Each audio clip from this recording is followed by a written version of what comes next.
Bonjour à tous et ravi de vous retrouver ce matin pour la revue de la presse édition de ce 16 novembre 2020. Commençons par le quotidien à Capitaux Public Cameroun Tribune qui parle de surveillance renforcée après les menaces terroristes qui pèsent sur la ville de Yaoundé.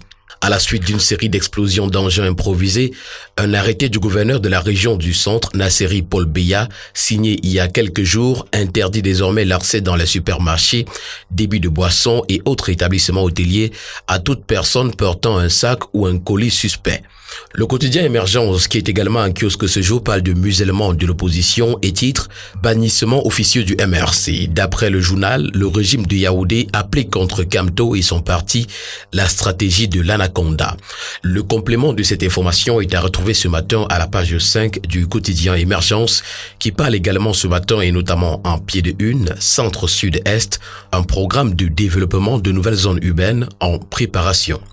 Les événements du TPI de Bonanjo intéressent ce matin le bi-hebdomadaire L'Anecdote qui titre « Combine, dilatoire, partialité de l'ordre ». Plutôt que de condamner et de s'insurger du comportement peu honorable des avocats au tribunal de première instance de Bonanjor le 10 novembre dernier, le bâtonnier par intérim couvre les souillures et les actes déshonorants des membres de la profession. Une sortie questionnable qui, maladroitement, tend à disculper les agissements malveillants des touches noires réunis en cartel dans la salle d'audience de ce tribunal. Mutation s'intéresse à la pandémie du coronavirus et parle de la vague de l'Ouest. Le quotidien nous informe que 18 cas ont été enregistrés en l'espace de 24 heures dans un district de santé de la région. Le gouverneur Awafonka Augustine tire la sonnette d'alarme. L'hebdomadaire L'Indépendant, un kiosque ce matin qui parle de la gestion des fonds publics, parle du glas de la prédation. Une cinquantaine, anciens et actuels responsables, issus d'une quinzaine d'organismes et d'administrations publiques, défile depuis le 10 novembre dernier devant le Conseil de discipline budgétaire et financière du ministère chargé du contrôle supérieur de l'État. D'après le tri-hebdomadaire L'Œil du Sahel, 17 personnes ont été enlevées en 5 jours. Également dans ces colonnes ce matin, camp de Minawao, 6500 nouveaux réfugiés enregistrés en un an. Et puis Mbéré, une cache d'armes découverte par le BIR. Et Singan parle ce matin de la passation du marché de la Ronde Tui Mankim. Ganou Messi, recalé par Talba Mala. Le ministre délégué à la présidence de la République en charge des marchés publics vient d'opposer un avis défavorable au ministre des Travaux publics suite à des dénonciations et soupçons de corruption entachant la procédure en cours. Le Zénith, également un kiosque ce jour, parle du barrage de Mékine, le scandale des grandes réalisations. La saison des pluies en cours vient d'exposer au grand jour les dangers liés à l'échec cuisant de la construction du barrage hydroélectrique de la localité éponyme auquel sont exposés les riverains. Le Zénith parle également ce matin de la commune de Yaoundé 4 où les bagarres ne cessent de se répéter. Qui est vraiment Luc Messi à Tangana? Le super-maire imprime sa marque dans la ville aux 7 collines. Ce qui a véritablement changé depuis son élection en mars 2020 est à retrouver ce matin en page 7 de l'hebdomadaire L'Avenir. L'hebdomadaire nous présente également ce matin dans ses colonnes le portrait exclusif du dauphin de Paul Biya. Pour le quotidien L'économie, c'est Stanislas Zézé qui fait la une. Une réflexion s'impose sur un nouveau modèle politique et économique en Afrique. Le PDG de Beaconfield Investment Corporation était le conférencier principal des Promit Up and Learn organisé par Smart Office. APE également, ciel nuageux entre le Cameroun et l'Union européenne, nous informe ce matin le quotidien L'économie.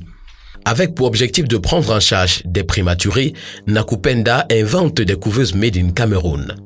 Ecosanté qui nous livre l'information ce matin nous fait comprendre que l'organisation non gouvernementale Nakupenda a mis sur pied des couveuses pour bébés.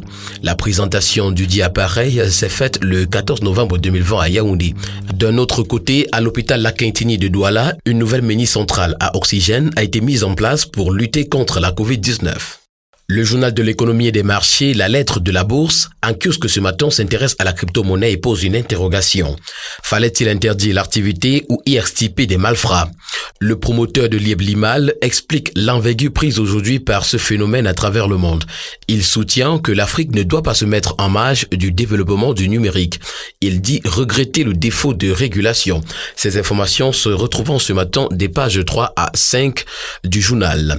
Budget également des innovations du projet de loi de finances 2021.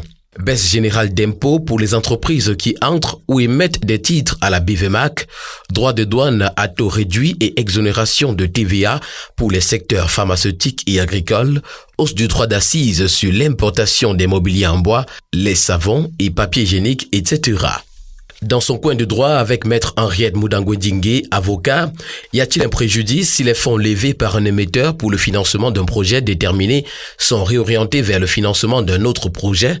La réponse à cette interrogation se retrouve ce matin dans les colonnes du journal. Le journal Leader Presse s'intéresse ce matin à la commune d'Ayos. Paul Ndongombiko, satisfait de l'exécution du BIP 2020. Et puis Nord-Ouest, Mounouna Fotou remet les appuis aux jeunes. Le journal Intégration parle ce matin de l'APE Cameroun, Union Européenne, la flamme et la fumée. D'après le journal, après la saison des amours, la cassure s'accentue sur l'accord de partenariat économique. Depuis la prison d'Abidjan, le cri de cœur d'une Camerounaise à Chantal Biya se fait retentir ce matin dans les colonnes du journal L'Intégration. Et puis CEAC, la phase pilote du programme Frontières. Le tri-hebdomadaire Le Soir également que ce matin parle des fautes de gestion budgétaire. 24 hauts cadres convoqués par le Consup. Coup de gueule également, Paul Biya, 38 ans de flammes et de fumée. L'hebdomadaire Lady News en kiosque ce matin s'intéresse à la riposte inclusive contre le coronavirus. Pauline Irène Guéné tient le CEJAC par la main.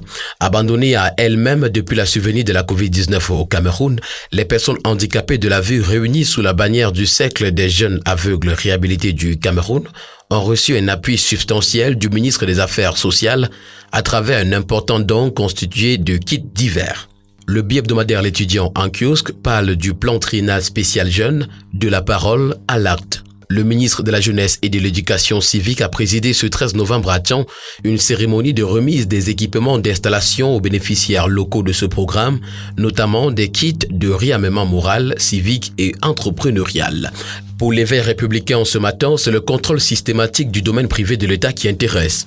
Un cabinet noir constitué pour torpiller l'initiative du MINCAF. Les Verts républicains parlent également ce matin au sommet de l'État de ces hommes qui empoisonnent l'atmosphère. Pour le quotidien Réalité Plus, on s'intéresse ce matin aux sportifs du Cameroun. Voici la clé du complexe multifonctionnel des impôts. Et puis en petite une, Dr Maître Foto Faustine, coopération judiciaire Cameroun-France, 50 ans après, c'est formidable. Le journal Le Quotidien, en kiosque ce matin, parle également des accords franco-camerounais. Dr Maître Foto Faustine magnifie la coopération judiciaire entre la France et le Cameroun.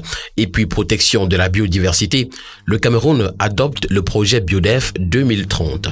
Le quotidien nous fait également savoir que dans la commune de Babadjou, la première femme maire du département des Bamoutos a été installée le samedi 14 novembre 2020.